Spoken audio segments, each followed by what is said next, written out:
মাননীয় সংসদ সদস্যকে একটি অনুরোধ করতে চাইবো, আপনি আমাকে যখন অ্যাড্রেস করেছেন আপনি মহামান্য শব্দটি মনে হয় ব্যবহার করেছেন। দয়া করে আমাকে এর পরে অ্যাড্রেস করার সময় কখনো এই কথাটি আর বলবেন না। সংসদ সদস্য, আপনাকে ধন্যবাদ আপনার প্রশ্নের জন্য। মাননীয় স্পিকার, আমি ছোট্ট একটি কারেকশন করতে চাই, স্লিপ অফ টাং। একটু আগে একটি প্রশ্নের উত্তরে আমি প্রাথমিক বিশ্ববিদ্যালয় বলেছিলাম, ওটি প্রাথমিক বিদ্যালয় হবে। এবং মাননীয় সংসদ সদস্যকে একটি অনুরোধ করতে চাইবো, আপনি আমাকে যখন অ্যাড্রেস করেছেন আপনি মহামান্য শব্দটি মনে হয় ব্যবহার করেছেন। দয়া করে আমাকে এর পরে অ্যাড্রেস করার সময় কখনো এই কথাটি আর বলবেন না।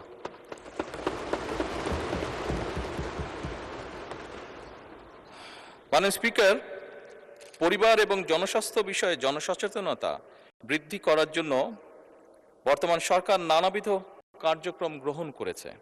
স্বাস্থ্য সেবা, পরিবার পরিকল্পনা সেবা, মা ও শিশু স্বাস্থ্যের উন্নয়ন এবং জনস্বাস্থ্য সুরক্ষায় জনসচেতনতা বৃদ্ধির লক্ষ্যে স্বাস্থ্য ও পরিবার কল্যাণ মন্ত্রণালয় তৃণমূল পর্যায় থেকে জাতীয় পর্যায় পর্যন্ত বিভিন্ন ধরনের সময় উপযোগী জনসচেতনামূলক কার্যক্রম গ্রহণ করে আসছে। এই মন্ত্রণালয়ের অধীনে বিভিন্ন হাসপাতাল, স্বাস্থ্য সেবা কেন্দ্র, ইউনিয়ন স্বাস্থ্য ও পরিবার কল্যাণ কেন্দ্র এবং মা ও শিশু কল্যাণ কেন্দ্র, কমিউনিটি ক্লিনিকের মাধ্যমে সারা দেশে স্বাস্থ্য সেবা, পরিবার পরিকল্পনা সেবা, মা শিশু স্বাস্থ্য সেবা, প্রসব পর্ব সেবা, নিরাপদ প্রাতিষ্ঠানিক প্রসব, প্রসব পরবর্তী সেবা, পুষ্টি সেবা প্রদানসহ নানাবিধ সেবা দিয়ে আসছে। এর বাইরেও স্যাটেলাইট ক্লিনিক পরিচালনা, স্কুল স্বাস্থ্য শিক্ষা কার্যক্রম ও পরিবার সম্মেলন, কাউন্সেলিং, গণমাধ্যমে প্রচারণা সহ বিভিন্ন কর্মসূচির মাধ্যমে কিশোর কিশোরী পরিচর্যা, বাল্য বিবাহ রোধ, 20-এর আগে সন্তান ধারণ না করা, এক সন্তান থেকে পরবর্তী সন্তান ধারণের ভেতর ইন বিটুইন 2 থেকে 3 বছর বিরতি দান, নারীর প্রতি সহিংসতা রোধ সহ বিভিন্ন বিষয়ে জনসচেতনতা সৃষ্টি এবং জনগণকে উদ্বুদ্ধ করা হয়ে থাকে। এছাড়াও সংক্রামক অসংক্রামক রোগ নিয়ন্ত্রণ কর্মসূচি, জনস্বাস্থ্য বিষয়ক শিক্ষা, টেলিমেডিসিন সেবা, স্বাস্থ্য তথ্য বাতায়ন এবং মৌসুমি বিভিন্ন ধরনের রোগ প্রতিরোধের বিভিন্ন কার্যক্রম পরিচালনা করা হয়। মাননীয় স্পিকার, এছাড়াও স্থানীয় সরকার বিভাগের আওতায় জনস্বাস্থ্য প্রকৌশল অধিদপ্তর কর্তৃক স্থাপিত নলসমূহে আর্সেনিকযুক্ত নলকূপে লাল রং এবং অন্যদিকে আর্সেনিক মুক্ত নলকূপে সবুজ রং দ্বারা চিহ্নিত করে তা জনগণকে পান করার সহ সকল কাজে ব্যবহারের জন্য উদ্বুদ্ধ করা হয়।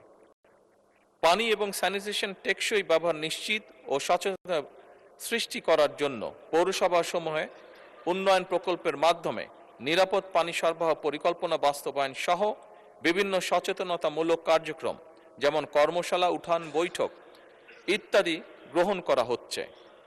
প্রতি বছর নিয়মিতভাবে অক্টোবর মাসে জাতীয় স্যানিটেশন মাস উদযাপন, 15ই অক্টোবর বিশ্ব হাত ধোয়া দিবস, 22শে মার্চ বিশ্ব পানি দিবস পালন সহ নানাবিধ সামাজিক সচেতনতামূলক কর্মকাণ্ডের মাধ্যমে স্বাস্থ্যবিধি লালনের জনসাধারণকে উদ্বুদ্ধ করে আসছে।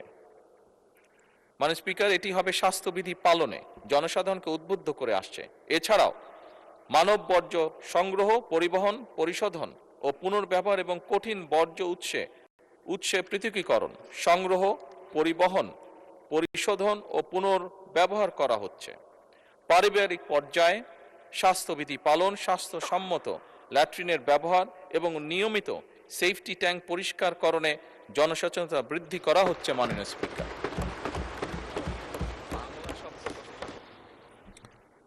মাননীয় সদস্য মোহাম্মদ শওকতুল ইসলাম একটি সম্পূরক প্রশ্ন করতে পারেন। মাননীয় প্রধানমন্ত্রী, আমি সবিনয়ে জানতে চাই, আরবান এলাকায় অনেক নতুন ভবন ব্যবহার হয় না, এগুলি স্বাস্থ্যসেবা খাতে নিয়ে ভবনগুলো ব্যবহারের উদ্যোগ নেবেন কিনা? ধন্যবাদ মাননীয় স্পিকার।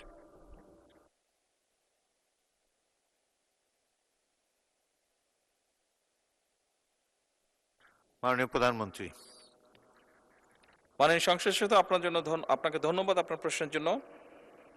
শহর এলাকায় যে আবাসন বিল্ডিংগুলোর কথা আপনি বলেছেন, মাননীয় স্পিকার,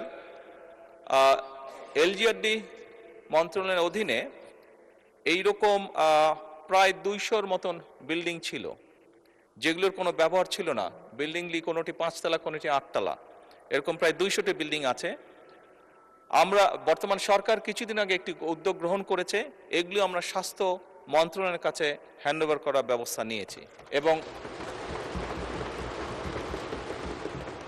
স্পিকার, ইনশাল্লাহ এই মাসের মধ্যে এই প্রায় 200-র মতন বিল্ডিং, 200-র একটু কম হবে স্পিকার, এই বিল্ডিংগুলো আমরা স্বাস্থ্য মন্ত্রণালয়ের কাছে হস্তান্তর হয়ে যাবে, এর মধ্যে প্রসেসটা কমপ্লিট হয়ে যাবে।